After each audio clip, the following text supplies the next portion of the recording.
परमापिते च मधुरं मधुरा स्मृतिश्च बुद्धिं प्रबोधय प्रभो मधुबोधशक्तिं विद्यां प्रयच्छ परमां परिभावयामि।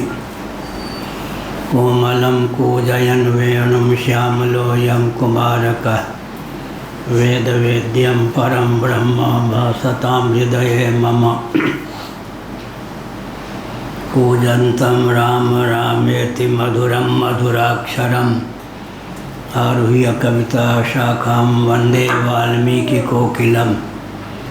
निगमकल्पतरोर्गलितं फलं शुकमुखादमृतद्रवसंयुतं पिबत भागवतं रसमालयं मुहुरहो रसिका भुवि भावुकाः। तृणादपि सुनीचेन तरोरपि सहिष्णुना अमानिना मानदेन कीर्तनीय सदा हरिः नारायणाखिलगुरो भगवन्नमस्ते शिवाय नमः शिवलिंगाय नमः तन्मे मनः शिवसंकल्पमस्तु सर्वे भवन्तु सुखिनः। श्रीराम जय राम जय जय राम श्रीराम जय राम जय जय राम श्रीराम जय राम जय जय राम श्रीराम जय राम जय जय राम श्रीराम जय राम जय जय राम श्रीराम जय राम जय जय राम श्रीराम जय राम जय जय राम श्रीराम जय राम जय जय राम। हर हर महादेव। कौन सा पृष्ठ है? आनंद गिरी। कौन सी टीका है वो पंक्ति?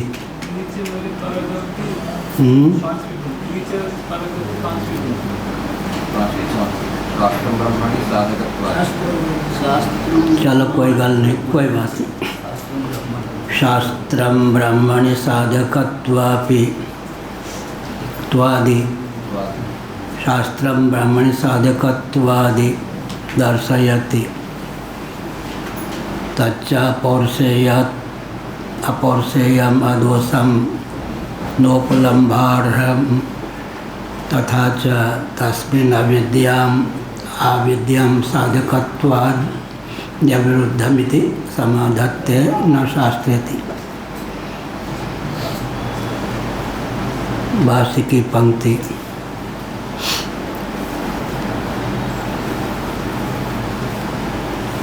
नारायण नारायण नारायण नारायण।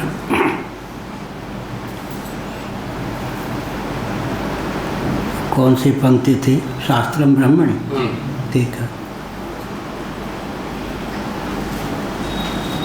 साधकत्वादि दर्शयति तच्च पौरुषेयम् अदोषं नोपलम्भार्हं तथा च तस्मिन् आविद्यं साधकत्वादविरुद्धमिति समाधत्ते न शास्त्रयति। पैकर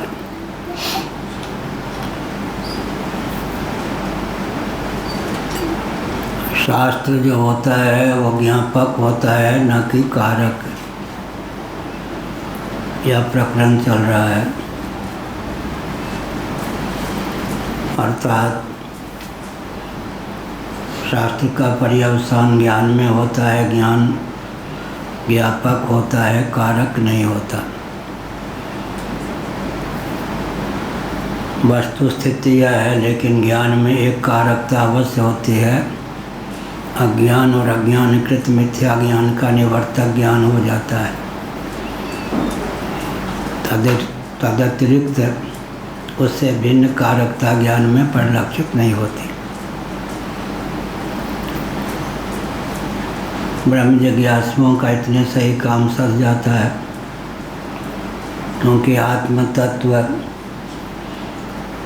न आप्य है, न प्राप्य है, न विकारी है, न संस्कार्य है, नित्य ही साक्षात अपरोक्ष है। ज्ञान मात्र से उसकी समुपलब्धि हो जाती है। अर्थात आत्मा को आत्मान रूप जानने पर ही मुक्ति सुलभ हो जाती है अनात्म वस्तुओं से विविक्त गुणमय भावों से अतिक्रांत जो आत्म तत्व है, उसको आत्मा के अनुरूप ही जान लेने पर सब काम सज जाता है, अर्थात जन्म और मृत्यु के अनादि अजस्र परंपरा का आत्यंतिक उच्छेद हो जाता है।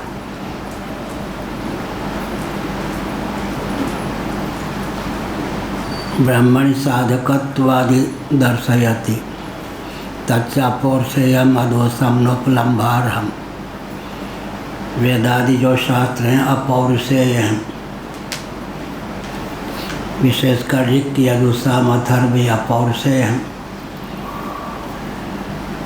स्मृति और पुराण इतिहास को पौरुषेय मानते हैं। पौरुषेय का अर्थ होता है पुरुष विरचित, जीव विरचित, मनुष्य विरचित। लेकिन पुरुष के अर्थ दो हो जाते हैं, एक जीवात्मा, एक परमात्मा।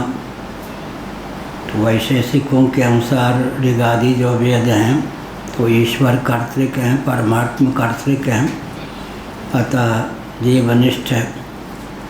भ्रम प्रमाद करना पाठक विप्रलिप्सादि दोषों की प्रसक्ति वेदों में नहीं है, क्योंकि भगवान सर्वज्ञ सर्वशक्तिमान है। पूर्व मीमांसा के अनुसार तो ईश्वर की स्वीकृति नहीं है, वेद अनादि ही सिद्ध होते हैं, ईश्वर कर्तृक भी सिद्ध नहीं होते। उत्तर मीमांसा के अनुसार विचार करें तो महासर के प्रारंभ में जो सच्चिदानंद स्वरूप सर्वेश्वर हैं, वे सृष्टि संरचना का संकल्प लेते हैं।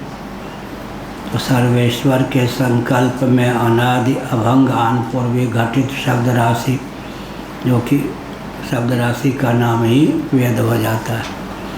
सच्चिदानंद स्वरूप सर्वेश्वर के सृष्टि आदि विषय ज्ञान में अभंग आनपूर्वी घटित अनादि शब्द राशि का नाम वेद है। एक वाक्य में वेद को परिभाषित करें उत्तर मीमांसा के अनुसार तो यह वाक्य सिद्ध होता है। पिछले दिनों बताया कि वैयाकरणों का सिद्धांत है न स्वस्ति प्रत्यय लोके या शब्दानुगमाधृते।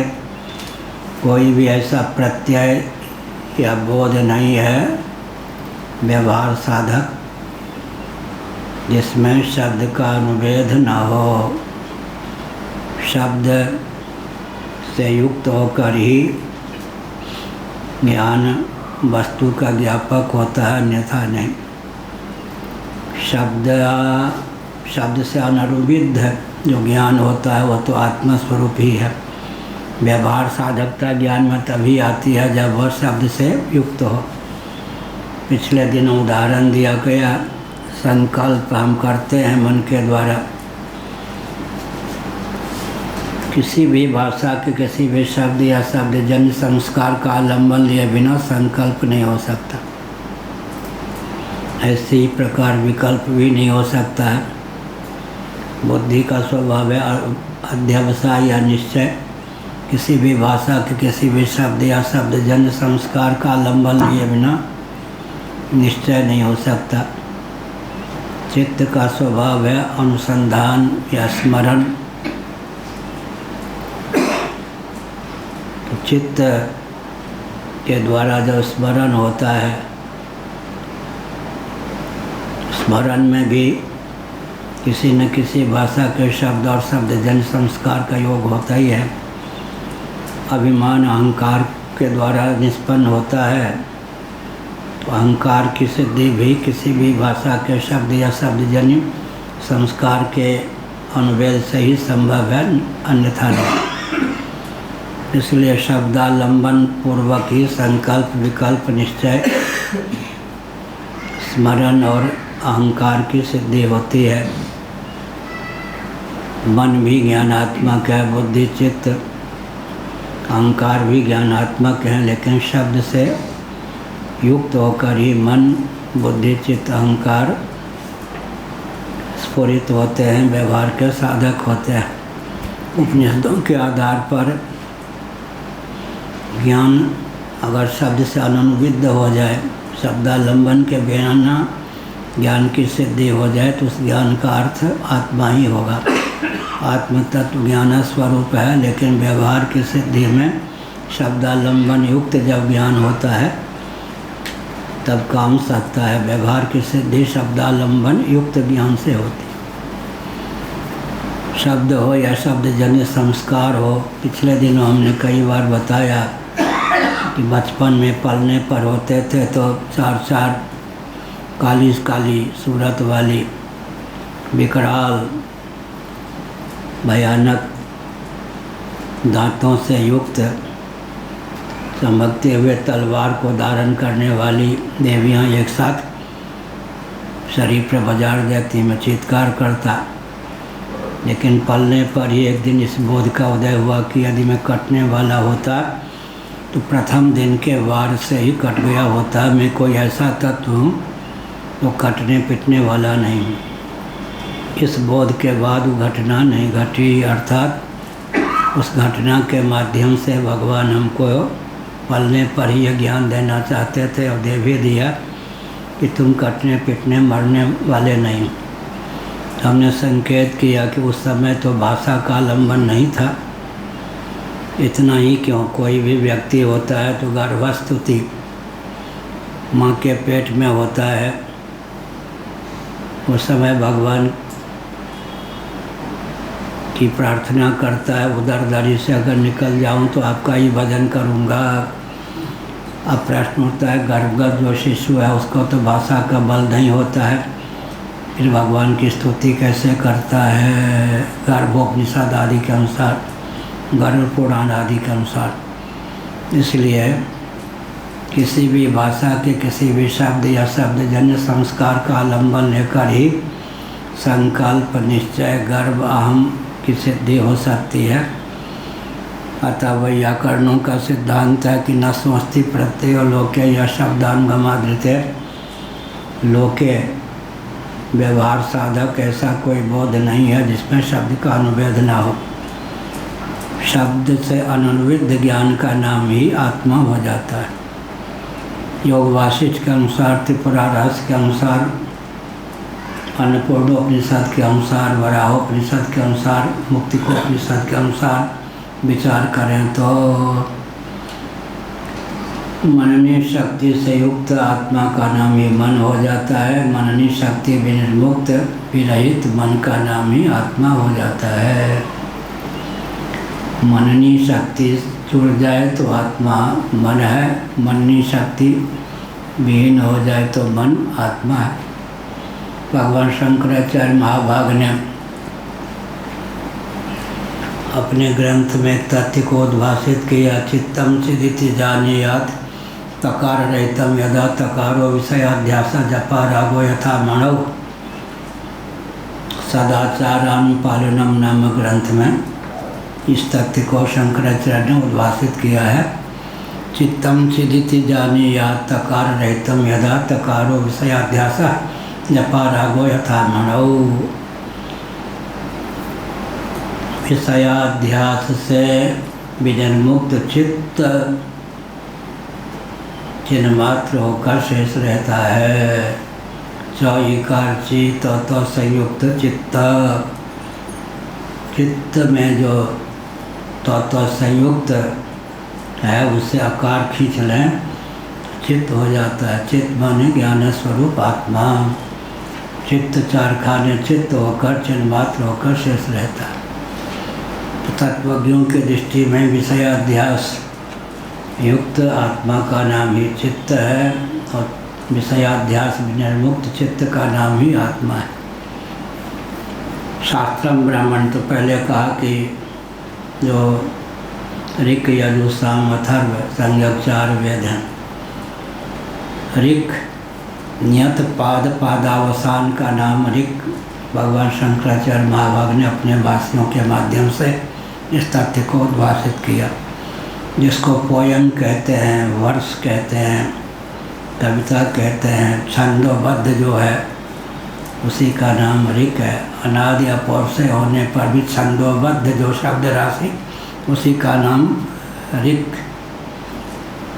और यजु गद्यात्मक जो भाग है वही यजु है।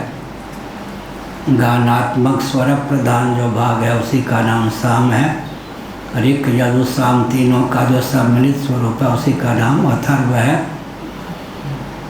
इस प्रकार से अध्वर्यु हैं, होता है, उद्गाता है, इन सब के कार्य का संपादन ऋक् यजुः साम अथर्व के द्वारा होता है। शीतोपनिषद में इन तथ्यों को उद्भाषित किया गया है।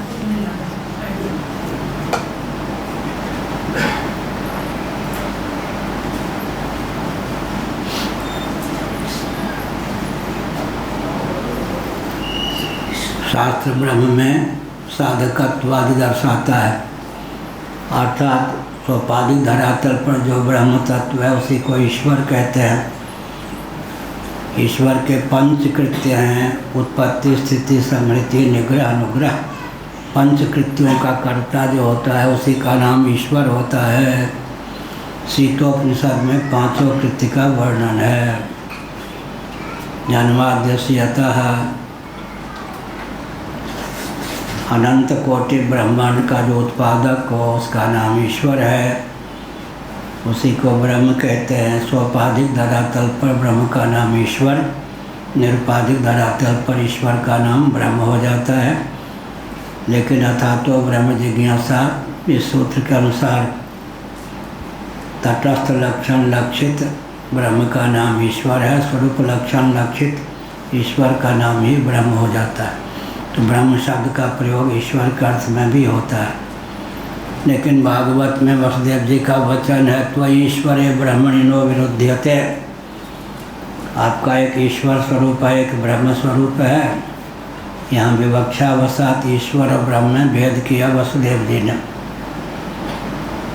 जो श्रुतियाँ आपको अक्रिय अविक्रिय विज्ञान घन, सदघन, चिदघन, आनंद घन कहती हैं, वो श्रुतियाँ भी ठीक हैं।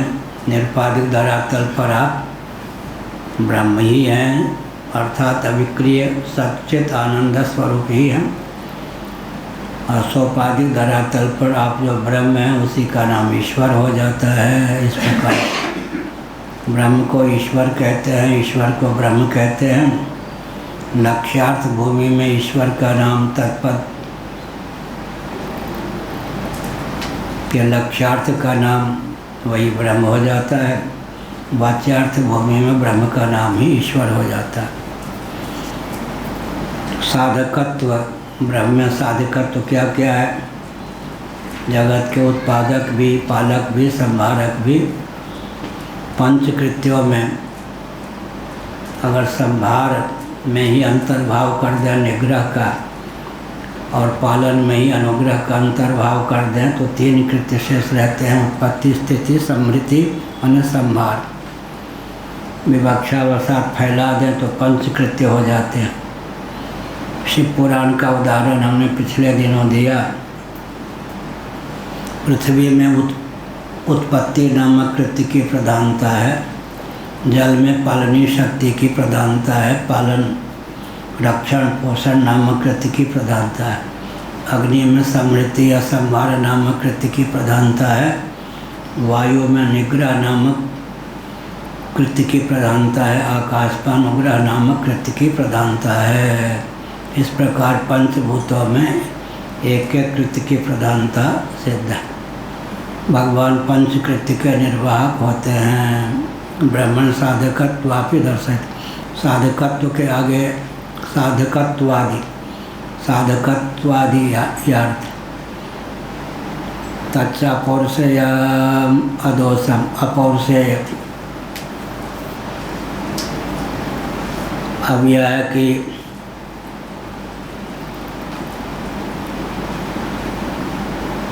जो वेद हैं उनमें तो समुद्र का नाम, पर्वत इत्यादि का नाम भी है।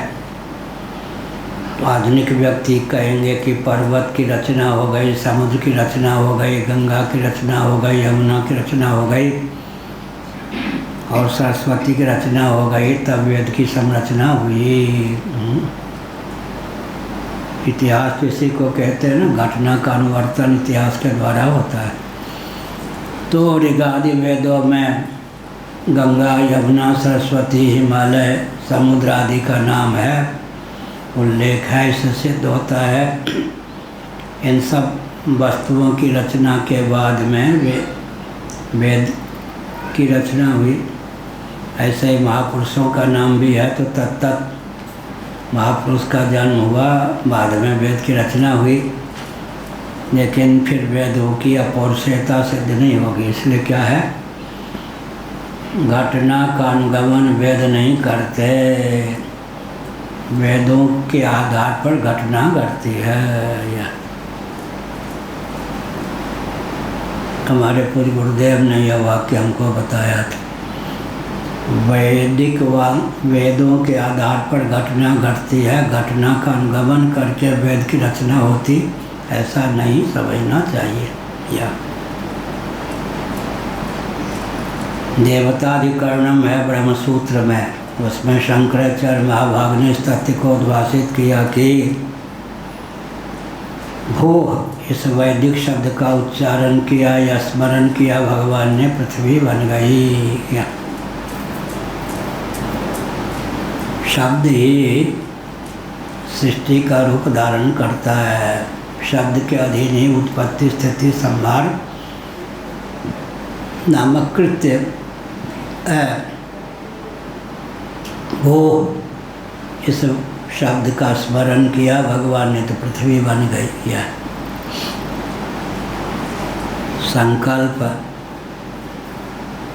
संकल्प के बाद सर्ग होता है, सृष्टि होती है, तो सृष्टि के मूल में संकल्प होता है। संकल्प का अर्थ ही होता है ज्ञान, और शब्द का संवेद स्वरूप यह है।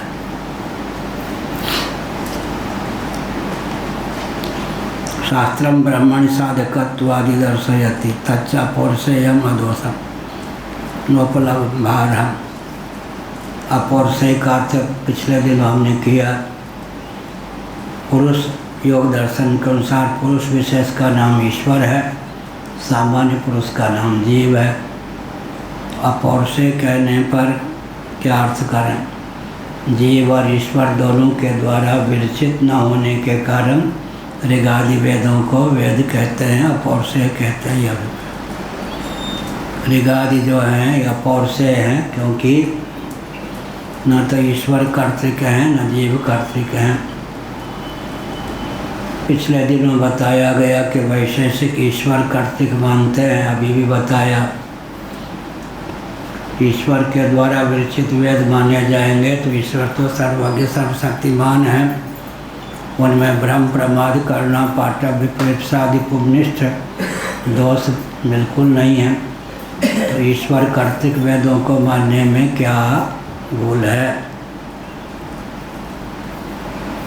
जब इसका उत्तर हुआ कि फिर तो पूर्व मीमांसक अवैधिक ही सिद्ध हो जाएंगे, क्योंकि वेदों को मानते ईश्वर को नहीं मानते। सांख्यवादी भी वेदों को मानते हैं, ईश्वर को नहीं मानते। दूसरी बात यह है कि भ्रम प्रमाद करना पाठक, इन दोषों की प्राप्ति तो नहीं हो सकती, लेकिन विप्रलिप्सा नामक दोष की प्रसक्ति वेदों को ईश्वर कर्तृक मानने पर भी संभावित। विप्रलिप्सा का अर्थ होता है छल। भगवान जो हैं छल तो करते हैं, छल कर टार्योता सुव्रत, वृंदा के सतीत्व को सार्थक किया, दूसरी दृष्टि से विलुप्त कर दिया, उसके व्रत का खंडन कर दिया। भगवान भी छल करते हैं। अयोध्यावासी भगवान के साथ ही वन के लिए प्रस्थान कर गए। भगवान ने सोने का अभिनय किया, अयोध्यावासी भी सो गए और सारथ से कहा बस यही अवसर है, अयोध्या की ओर रथ ले चलो। जब ये अयोध्यावासी उठेंगे तो इनको होगा भगवान ने हमारी बात मान ली, अयोध्या लौट गए। खोज हमारे रथ हाँक्यो, ऐसे ऐसे करके जंगल की ओर भगा, ये चलो हमको। तो राम जी भी कहीं कहीं छल करते ही हैं, इसलिए वेदों को कदाचित ईश्वर का वचन माना जाए तो भ्रम प्रमाद करुणा पाटव इन दोषों की प्राप्ति तो नहीं होगी, लेकिन विप्लिप्सा छल नामक दोष की प्राप्ति कहीं हो सकती है। यह श्री कृष्ण तो छल छबीले हैं ही, छलिया। इंद्र की पूजा ही बंद करवा दी, ब्रजवासियों को पोल पट्टी पोट करके गिरिराज की पूजा करवा दी। उस समय बिल्कुल इंद्र की पूजा ही हटवा दी, रुकवा दी। तो भगवत कार्तिक विवेद को मानेंगे तो संभावना है कहीं कहीं भक्त वत्सल भगवान देवताओं का कार्य सिद्ध करने के लिए छल का प्रयोग करते हों। इसलिए वेदों को ईश्वर कार्तिक भी उत्तर मीमांसक नहीं मानते। जैसे भगवान अनादि हैं, वैसे भगवान के हृदय में जो सृष्टियादि विषय ज्ञान वो भी अनादि हैं। सृष्टियादि विषय ज्ञान में अभंग आनपूर्वी घटित शब्द राशि भी, जिनको हम वेद कहते हैं, वो भी अनादि। अभंग आनपूर्विक का अर्थ क्या हुआ? अभंग आनपूर्विक अनादि कहने की आवश्यकता क्या हुई? गणानान्त्वा गणपति गंग हवामहे, यह सहस्र शीर्षा पुरुषा, यह सब जिस मात्रा और अक्षर क्रम से जिस शब्द और वाक्य का प्रयोग हुआ है, कल्प भेद से भी उसमें अंतर नहीं होता। अभंग आनपूर्वी, लेकिन पुराण इत्यादि में ज्ञान तो वही रहता है, लेकिन आनपूर्वी में भेद हो सकता है। यह सब इसलिए पुराण इत्यादि को क्या कहते हैं? पौरुषेय, ऋषि मुनियों के द्वारा विरचित, और वेदों को कहते हैं अपौरुषेय, न ईश्वर के द्वारा विरचित न जीव के द्वारा विरचित। यह अर्थ है।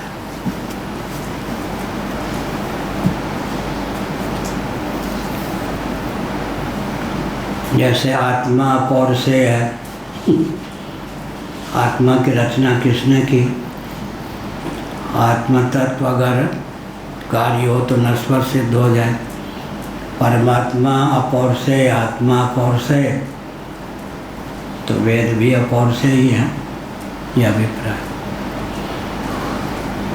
अगर जीवों की रचना भगवान करते हैं तो वहाँ जीव का अर्थ 84 लक्ष्य शरीर से हो जाता है, प्राणी।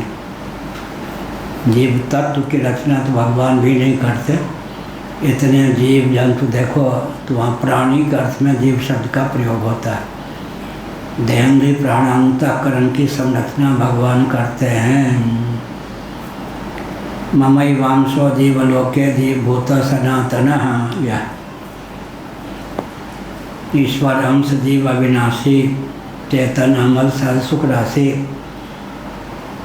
वहाँ सनातन शब्द का प्रयोग है गीता में, तुलसीदास जी ने अनुवाद किया अविनाशी।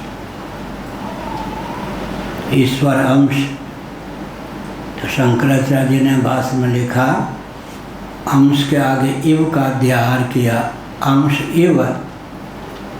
अगर जीव सचमुच में ईश्वर का अंश ही हो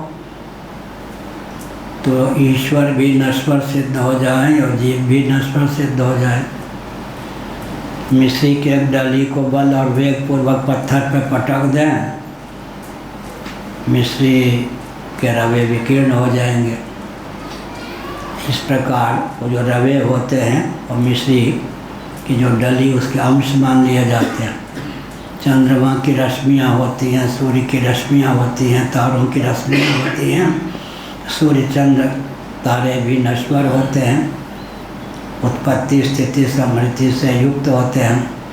ऐसे ही भगवान के अंश जीव हैं तो जीव नश्वर सिद्ध हो जाएंगे और अंशी भगवान भी नश्वर सिद्ध हो जाएंगे। कोई कह सकता है कि अंश वाले ही नश्वर हो जाए, तो अंशी तो नश्वर सिद्ध होगा ही।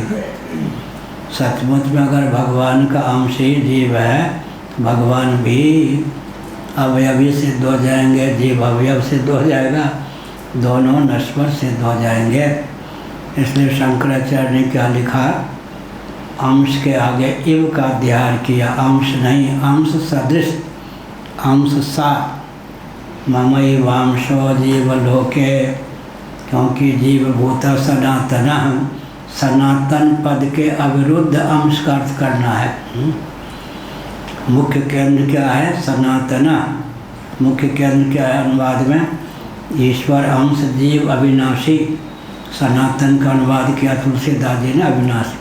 सनातन पद के अविरुद्ध अंश का अर्थ करना है, या अंश के अविरुद्ध सनातन का अर्थ करना, उल्टा हो जाए। सनातन शब्द के अविरुद्ध अंश का अर्थ करना है, अतः इव का अध्याहार किया। अंश सरीखा यह अर्थ। हम ईश्वर के अंश नहीं हैं, अंश सदृश हैं। ईश्वर हमारे अंश ही नहीं हैं, अंश सदृश हैं। दार्शनिक धरातल पर इस प्रकार से वाक्य को, शब्द को कसना आवश्यक है।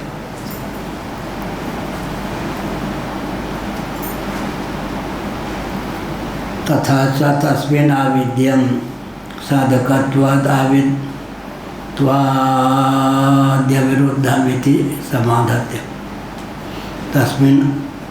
तस्मिन् आविद्यं साधकत्वात्, यह हुआ अविद्या।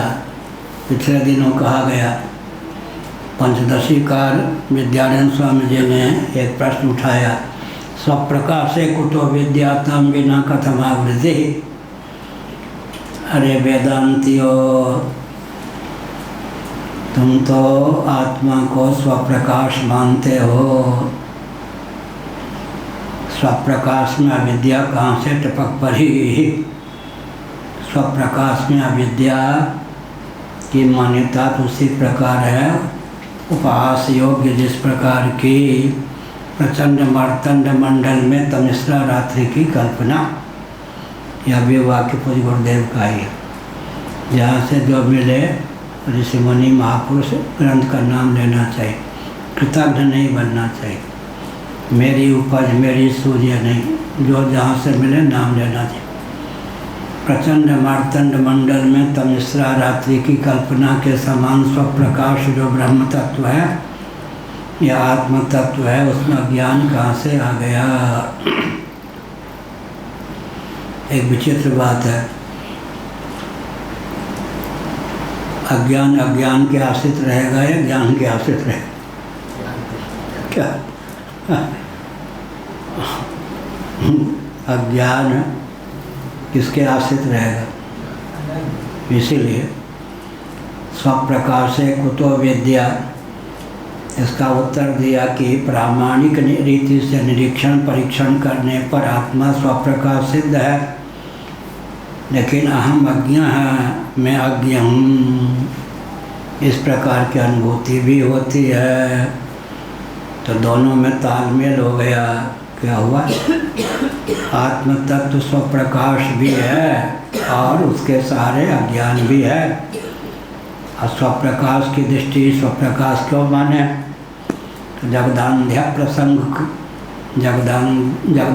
प्रसंग रूप दोष के निवारण के लिए, उदाहरण के लिए पंचदशीकार विद्यानंद स्वामी जी ने इस तथ्य को उद्भाषित किया कि शब्द ज्ञान, स्पर्श ज्ञान, रूप ज्ञान, रस ज्ञान, गंध ज्ञान, सुख ज्ञान, दुख ज्ञान, मोह ज्ञान, अष्टधा प्रकृति का विलासभूत जो जगत है वह आत्म तत्व तक 8 रूपों में ही पहुंच सकता है।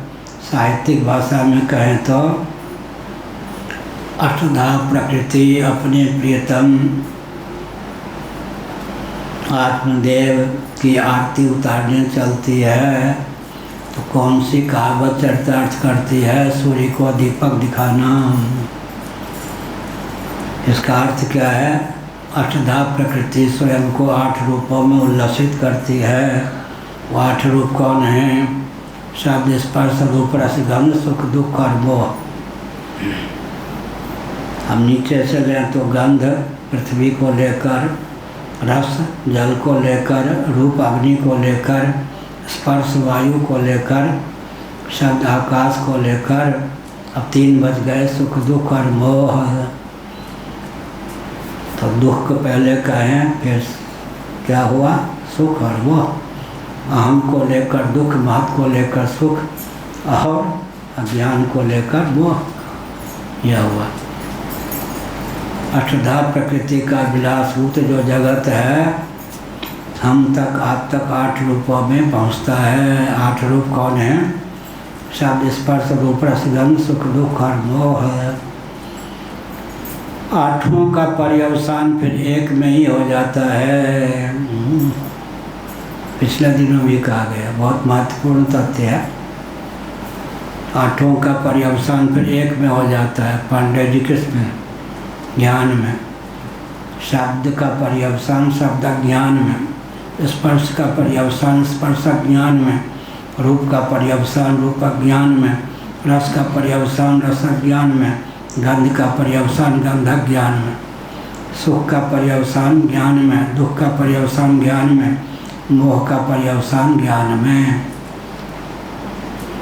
सुख ज्ञान में कहो जी भृगु जी, पराक कौन है? प्रत्यक कौन है? सुख पराक है। ऐसे ही शब्द ज्ञान पराक माने बाह्य, प्रत्यक माने अभ्यंतर। शब्द ज्ञान में कौन हुआ? प्रत्यक ज्ञान। शब्द हुआ पराक। शब्द ज्ञान जब होगा तो पुरुष आत्मा के सन्निकट कौन होगा? ज्ञान या शब्द? ज्ञान होगा। शब्द ज्ञान, ज्ञान हो जाएगा। प्रत्यक शब्द हो गया भाष्य पराक। स्पर्श ज्ञान में जीव के नज़दीक कौन होगा? आत्मा के नज़दीक ज्ञान। तो जीव ज्ञान का भोक्ता सिद्ध होगा या शब्द स्पर्श रूप रस गंध सुख दुख मोह का? इसलिए शंकराचार्य ने क्या लिखा? पुरुष प्रज्ञा का भोक्ता होता है, विषय का नहीं। पिछले दिनों भी कहा, प्रज्ञा माने बुद्धि, पुरुष माने आत्म तत्व। पुरुष प्रज्ञा का भोक्ता होता है, विषय का नहीं।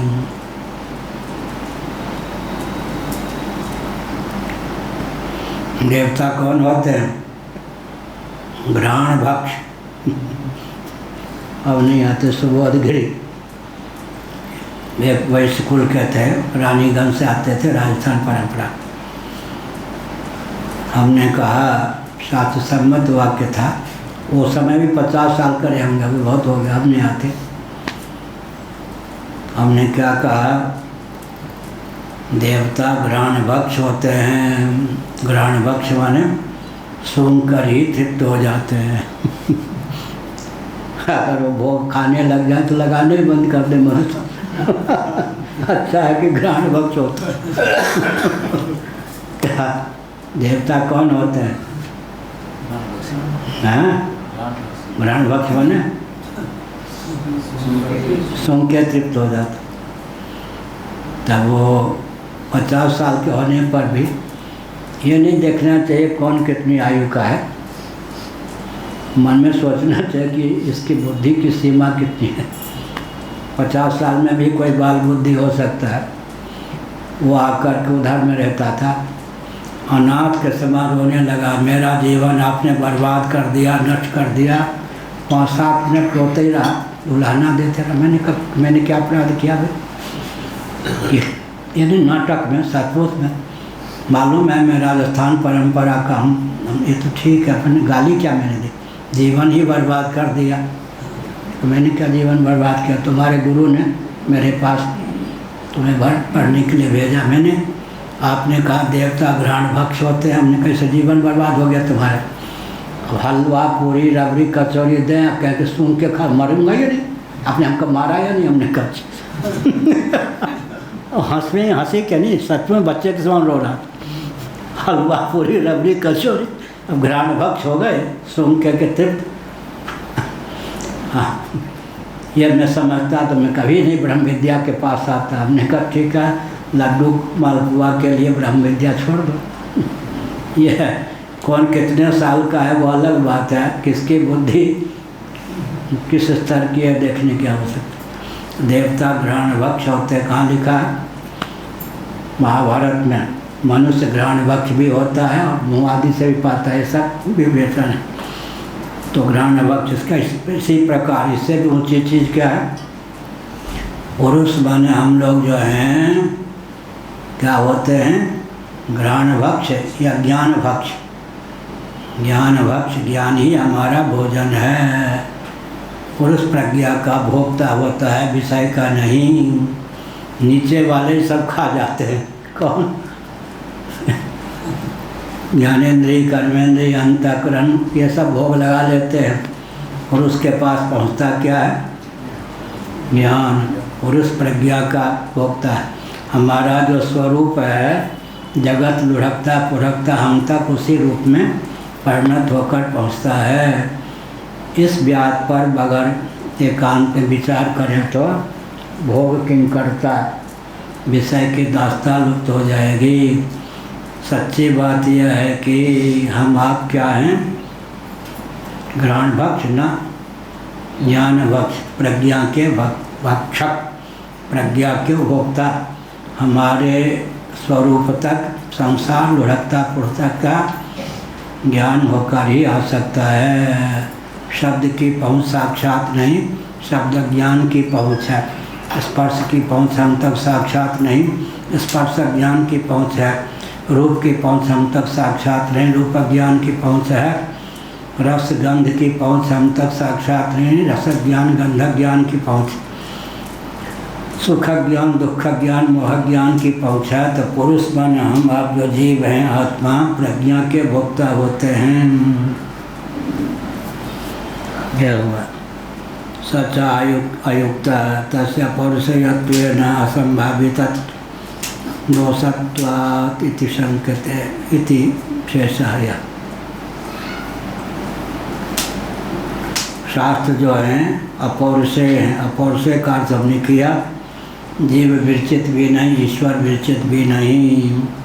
जैसे भगवान अनादि हैं वैसे ही भगवान के सृष्टि आदि विषय ज्ञान में अभंग पूर्वी घटित शब्द राशि भी अनादि हैं।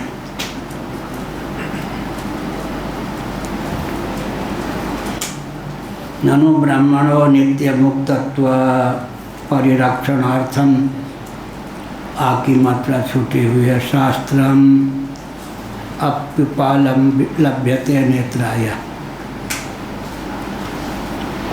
ननु ब्रह्मणो नित्य मुक्तत्व परिरक्षणार्थम।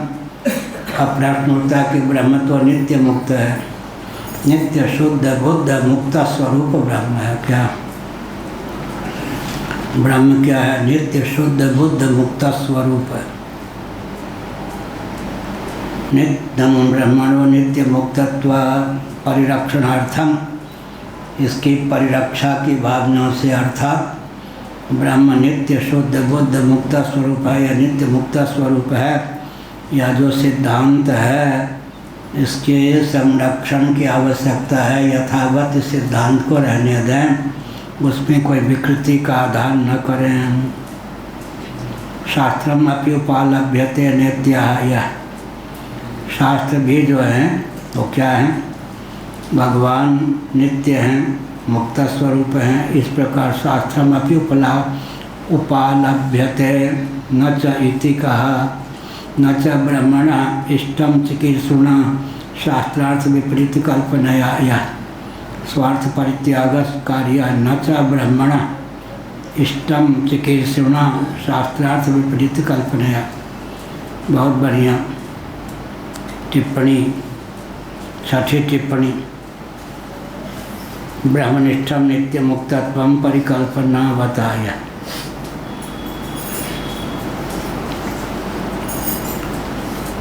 वस्तुतः तो जीव नित्य मुक्त ही है, लेकिन तत्वज्ञान की अपेक्षा क्यों है? अगर तत्वज्ञान की अपेक्षा नहीं है तो शास्त्र व्यर्थ गए। शास्त्रों का परम तात्पर्य तो तत्वज्ञान में ही है। अपनी नित्य मुक्तता का नवबोध जो है उसके निवारण में वेदादि शास्त्रों की उपयोगिता है। इसलिए वेदादि शास्त्र जो हैं वो क्या हैं? सार्थक हैं, इनकी उपयोगिता सिद्ध होती है। लेकिन जब तत्वज्ञ कोई हो गया तो शास्त्र उसके प्रति फिर सार्थक होने के कारण व्यर्थ हो गए। अब शास्त्र की उसे आवश्यकता नहीं, या शास्त्र की आवश्यकता नहीं संप्रदाय संरक्षण के लिए। और शास्त्र सुचिंतित पुनः चिंतित, इस दृष्टि से शास्त्र का अनुशीलन करें, लेकिन शास्त्र ने अपना फल दे दिया। फलावसानम जगत, शास्त्र उसके प्रति सार्थक हो गए, जिसको इस तथ्य का ज्ञान हो गया कि मैं ब्रह्म स्वरूप नित्य शुद्ध मुक्त बुद्ध मुक्त स्वरूप ही हूँ, ब्रह्म रूप ही हूँ। बंधन जो है आविद्यक है, जो आविद्यक होता है ज्ञान मात्र से उसका निवारण हो जाता है। यार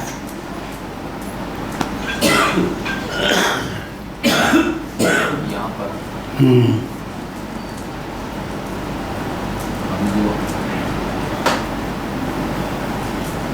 साधकत्व के लिए आपजी ने अंश जीव भगवान भगवत पाद ने जो अध्याय किया, अंश तरीके का अंश जीव का उदाहरण तो घटाकाश और महाकाश को ही लेकर हम बना सकते हैं, वही अंश जीव है। और जो विषय आदि लोग भौतिक पदार्थ की दृष्टि से तो स्थूल मैटर में अंश जीव का उदाहरण नहीं होगा, अंश जीव का उदाहरण तो घटाकाश महाकाश को लेकर ही बनाएंगे। दो वचन पहले के 4 दिन पहले के पाठ में भी ये विषय आया था। तो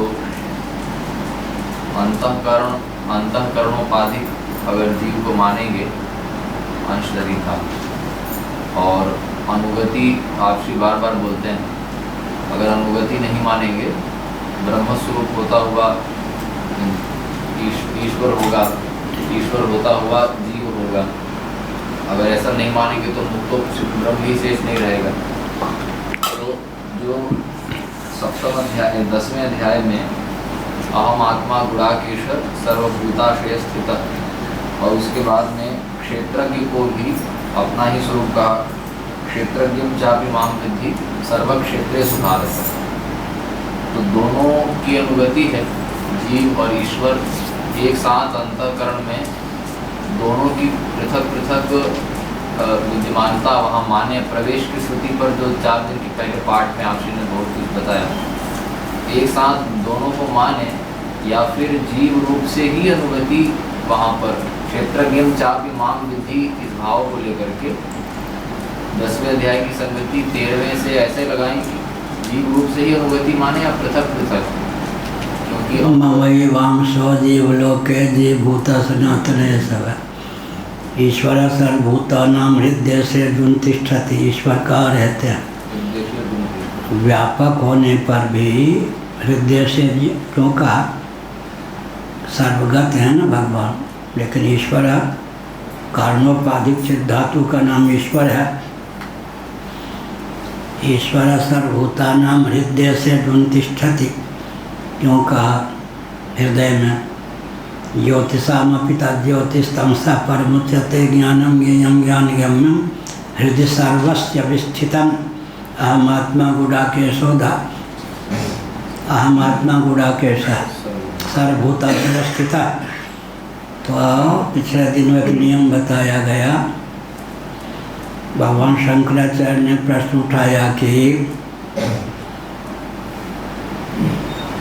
यह जो परमात्मा तत्व है यह तो व्यापक है, लेकिन अधिगम कहाँ होगा?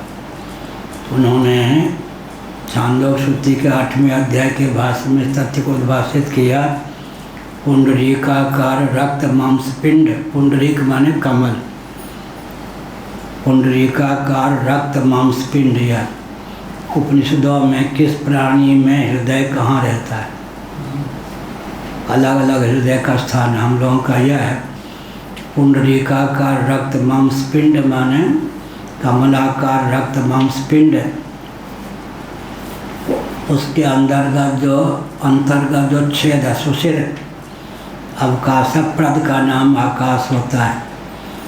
पुंडरीकाकार रक्त मांस पिंडगत जो अवकाशप्रद आकाश है, अर्थात छिद्र है, सुशिर है, उसमें वह क्षमता है कि वह अंतःकरण को व्यक्त कर ले। अंतःकरण में वह क्षमता है कि परमात्मा को प्रत्यगात्मा के रूप में अभिव्यक्त कर ले। तो नियम क्या हो निकला?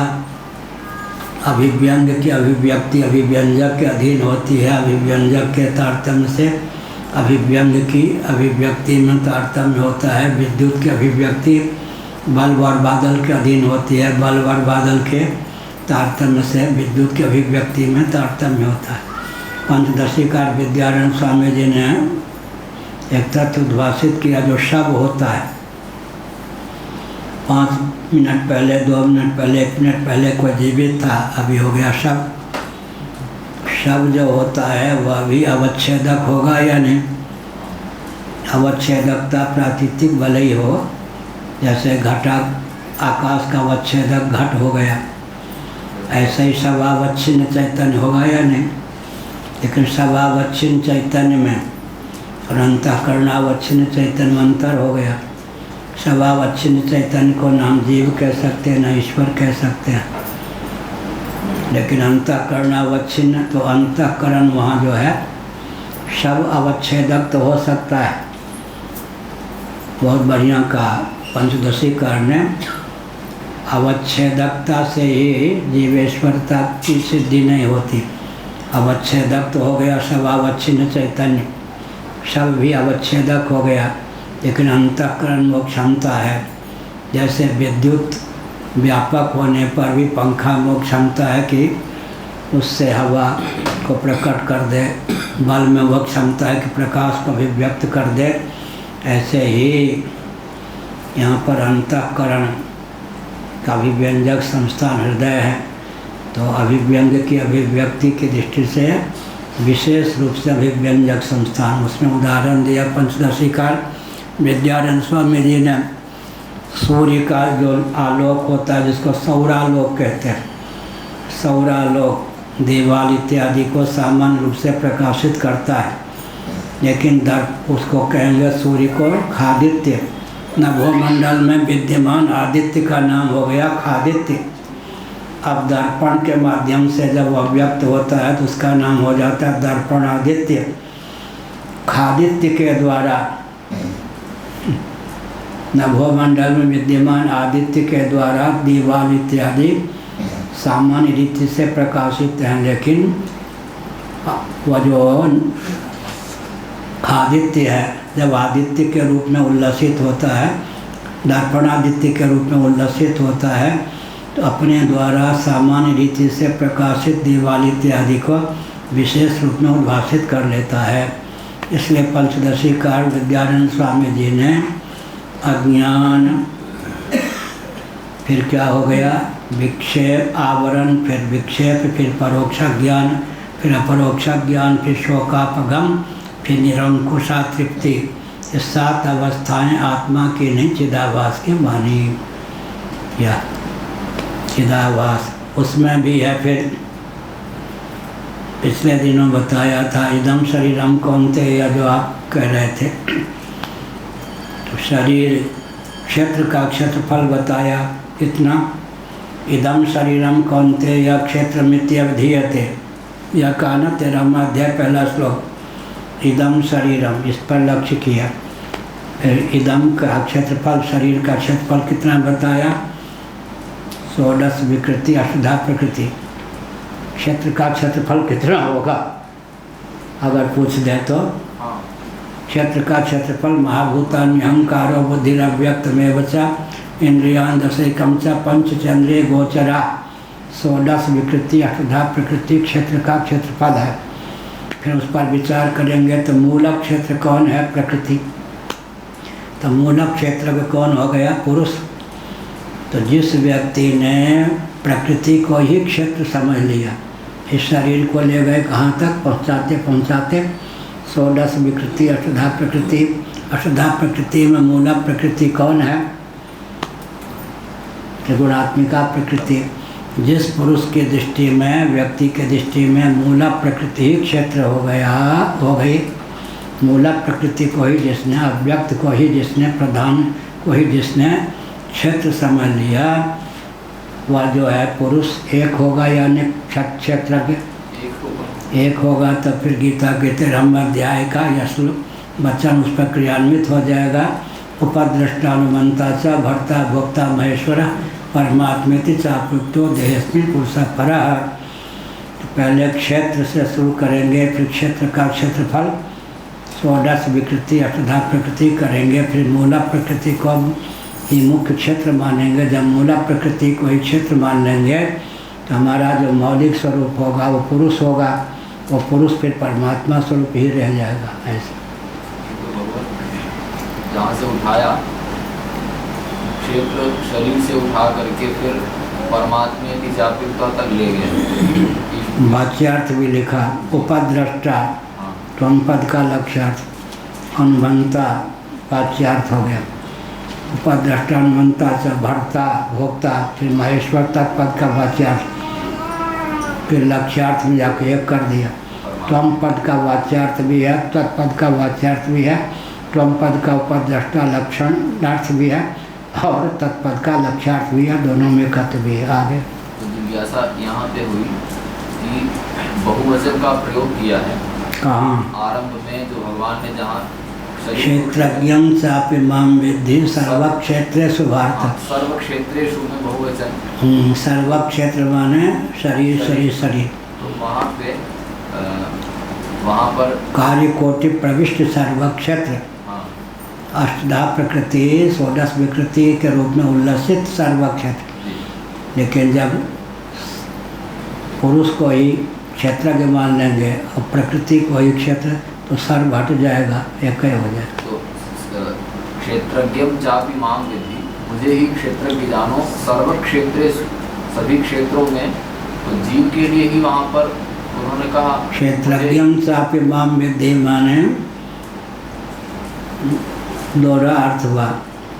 क्षेत्रज्ञं चा अपि मुझे, क्षेत्रज्ञं चापि मुझे भी लगा दिया ना, और उपद्रष्टा में एकत्व भी सिद्ध कर दिया। तो तुम जो हो व्यष्टि अभिमान से भावित हो, वस्तुता तो यह हुआ।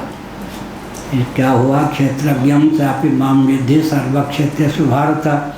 इसलिए दोनों का एकत्व हो गया। अगर सर्व क्षेत्र में अपने सर्व क्षेत्र का अर्थ क्या हुआ? विकृति प्रकृति रूप जो सर्व क्षेत्र है, उसकी लक्षणा करते करते प्रकृति को ही मूल क्षेत्र मान लेंगे, तब हम भी कह सकते हैं कि हम जो हैं सभी क्षेत्रों में क्षेत्रज्ञ हैं। ईश्वर भावापत्ति हो ही जाएगी। आगे हाँ, मूल बात वही है कि जिसकी दृष्टि में प्रकृति ही क्षेत्र है। पहले क्षेत्र का क्षेत्रफल 16 विकृति अष्टधा प्रकृति। 16 विकृति अष्टधा प्रकृति का भी मूल स्वरूप क्या है? मूला प्रकृति। मूला प्रकृति को ही जिसने क्षेत्र समझ लिया तो पुरुष जो हो गया मूल क्षेत्रज्ञ ही हो गया, तो ईश्वर रूप ही हो गया। इसलिए एकत्व कर दिया। उपद्रष्टानुमंता च भर्ता भोक्ता महेश्वर परमात्मेति चाप्युक्तो पुरुष देहस्मिन् पुरुषः परः। तो ऊपर से क्या होगा फिर?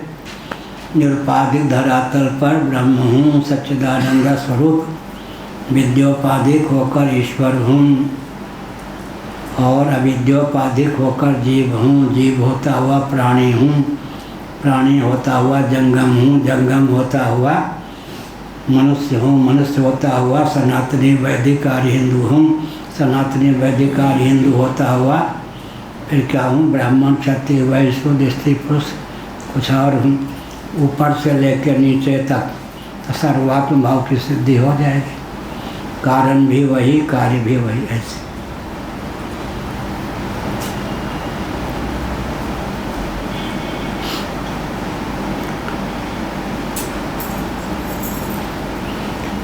शास्त्रम ब्रह्मण साधकत्वापि साधकत्वादि दर्शयति। ब्रह्म में साधकत्वादि माने उसके निरूपक हैं, यही है। वैदिक समाधिगम में यह जो कहा बहुत ऊंची बात है। प्रत्यक्षादितर प्रमाणों के द्वारा अनधिगत अबाधित अर्थ के ही प्रतिपादक वेद हों तब उनका स्वतंत्र प्रामाण्य होगा। प्रत्यक्षादितर प्रमाणों के द्वारा अधिगत पदार्थ या तत्व के ही ख्यापक अगर वेद होंगे तो वेद क्या हो जाएंगे? अनुवादक। अनुवादक का स्वतंत्र प्रामाण्य नहीं होता। तो फिर कौन हो गए? धर्म और ब्रह्म ही ऐसे दो तत्व हैं जो प्रत्यक्षादि इतर प्रमाणों के द्वारा अनधिगत और अबाधित हैं। उनमें भी धर्म क्या है? साध्य है, भव्य है, अनुष्ठेय है। स्वर्ग और याग, याग और स्वर्ग में साधन साध्य भाव है। स्वर्ग और याग में साध्य साधन भाव है। स्वर्ग कामो यजेत, इसका ज्ञान हमको शास्त्रों के द्वारा ही हो सकता है। अग्निहोत्रम जुह्या स्वर्ग कामः, इस प्रकार कारीरी याग से वर्षा की प्राप्ति होती है, पुत्रेष्टि याग से पुत्र रत्न की प्राप्ति होती है। तो इसमें जो साधन भाव है वो वैदिक समधिगम्य है। तो धर्म की सिद्धि तस्मात् शास्त्रम प्रमाणन्ते, और ब्रह्म की सिद्धि जो है वो भी अब उसमें प्रश्न उठाया गया पूर्व पक्ष। चलो मान लिया कि धर्म तो साध्य है, अनुष्ठेय है, भव्य है या भाव्य है, उसकी सिद्धि शास्त्रों के द्वारा ये हो। लेकिन ब्रह्म तो सिद्ध तत्व है, घटपट आदि के समान। हाँ, समय हो रहा है। बच्चों को भी समय का ज्ञान है कोई। हाँ ठीक है, ठीक। हाँ, क्या कह रहे थे? ब्रह्म तो स्वतः सिद्ध है, घटपट आदि के समान, फिर उसको शास्त्रिक समधिगम्य क्यों बताया? इसका उत्तर क्या है? माना कि ब्रह्म भव्य नहीं है, अनुष्ठेय नहीं है, भाव्य नहीं है, स्वतः सिद्ध है, लेकिन तीन लोक से मथुरा न्यारी पिछले दिनों कई बार बताया। शब्दों की अवधावृत्ति से प्रवृत्ति जाति को लेकर, गुण को लेकर, क्रिया को लेकर, संबंध को लेकर, रूढ़ि को लेकर होती है। जिन हेतुओं से शब्दों की अवधावृत्ति बने साक्षात, जिन हेतुओं से शब्दों की अवधावृत्ति से प्रवृत्ति होती है, उन हेतुओं से अतिक्रांत ब्रह्म है, जाति रहित है। ब्रह्म की कौन सी जाति होगी? एक वैशेषिक दर्शन के अनुसार 6 जाति बाधक होते हैं, उसमें स्वरूप से कोई एक है तो जाति नहीं। ब्राह्मणत्व तो जाति है, आकाश एक है तो आकाशत्व धर्म है, जाति नहीं। इस प्रकार से तो जाति बाधक हैं। तो एक है अगुण होने के कारण गुण परक शब्दों की उसमें प्रवृत्ति नहीं होगी अवधावृत्ति से। अविक्रिय है, इसलिए क्रिया परक शब्द की प्रवृत्ति भी उसमें नहीं होगी। कर्ता ऐसा, भोक्ता ऐसा, इंजीनियर, डॉक्टर ऐसा कुछ नहीं। इसी प्रकार से असंग है तो ममता, मेरा, तेरा, शब्द परक क्या है? संबंध परक शब्दों की भी प्रवृत्ति नहीं होगी। संबंध परक असंग है। फिर क्या? रूढ़ि परक, डिथ, डबित, काष्ठ में हाथी, काष्ठ में मृग, रूढ़ि परक शब्दों की भी उसमें प्रवृत्ति नहीं होगी। तो अविधावृत्ति से शब्दों से अतिक्रांत है, शब्द की प्रकृति पकड़ से भी बाहर है। लेकिन कल बताया, परसों बताया, निर्दिष्ट सबसे समीप का साधन हमारे पास शब्द ही है, क्योंकि शब्द की यह विशेषता है बस अवर्णनीय, बस शब्दातीत भी शब्द हो गया नहीं, वर्णन का विषय नहीं है, कह नहीं सकता। बहुत लाचारी है। गुड़ का स्वाद तो मालूम है लेकिन वर्णन करके बता सकते हैं क्या? नहीं, रसनासन जाए बखानी। तुलसीदास जी ने कहा जिसको अनुभव है वो बोल नहीं सकते क्या? जो बोले वो उसको अनुभव नहीं है, बड़ी विचित्र है। नहीं, रसनासन जाए बखानी, ये एक बात है। पिटवा भी दे, पुजवा भी दे, पूरे शरीर में चमत्कार पूर्ण कौन अंग है सबसे ज़्यादा पाठक जी? जिह्वा। क्यों? 3 इंद्रियों को व्यक्त करने में समर्थ। ऐसी क्षमता किसी में नहीं। बोलते समय वाक